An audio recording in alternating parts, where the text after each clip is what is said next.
നിങ്ങൾ inside out മൂവിയുടെ second part കണ്ടതാണോ?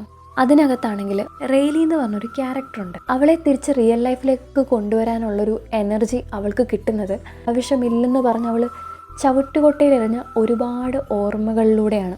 നമ്മുടെ ലൈഫിൽ നമ്മൾ വേണ്ട അല്ലെങ്കിൽ നമുക്ക് ഒട്ടും ആവശ്യമില്ലെന്ന് പറഞ്ഞ് നമ്മൾ വലിച്ചെറിഞ്ഞ കുറേ ഓർമ്മകളും ചിന്തകളും ഒക്കെ ഉണ്ടാവും. അതൊക്കെ ആയിരിക്കാം ഒരു പോയിന്റിൽ നമ്മളെ എവിടെയെങ്കിലുമൊക്കെ എത്തിച്ചിട്ടുണ്ടാവുക. ഒന്ന് ചിന്തിച്ച് നോക്കിയേ, നമ്മളൊരു 5-ാമത്തെ വയസ്സിൽ ആലോചിച്ച സ്വപ്നങ്ങൾ അല്ലെങ്കിൽ ആഗ്രഹിച്ച കാര്യങ്ങളൊക്കെ ഇപ്പം നമുക്ക് നേടിയെടുക്കാൻ പറ്റും. പക്ഷെ ഇപ്പം നമുക്ക് നേടിയെടുക്കുമ്പോൾ നമ്മൾ സാറ്റിസ്ഫൈഡ് അല്ല. എന്തുകൊണ്ടാണ്? നമ്മുടെ ഉള്ളിലൊരു തോന്നലുണ്ട്, 5-ാമത്തെ വയസ്സിൽ നമ്മൾ ആലോചിച്ചതൊക്കെ സില്ലി കാര്യങ്ങളായിരുന്നു എന്ന്. ഒരിക്കലും അല്ല. 5-ാമത്തെ വയസ്സിലുണ്ടായിരുന്ന നിങ്ങളെ ഏറ്റവും കൂടുതൽ സന്തോഷിപ്പിക്കാൻ ആ ഒരു ചെറിയ തോട്ടിന് കഴിഞ്ഞുവെങ്കിൽ ഇപ്പോഴത്തെ നിങ്ങളെ സന്തോഷിപ്പിക്കാൻ അതിന് എത്രത്തോളം കഴിയുമായിരിക്കും?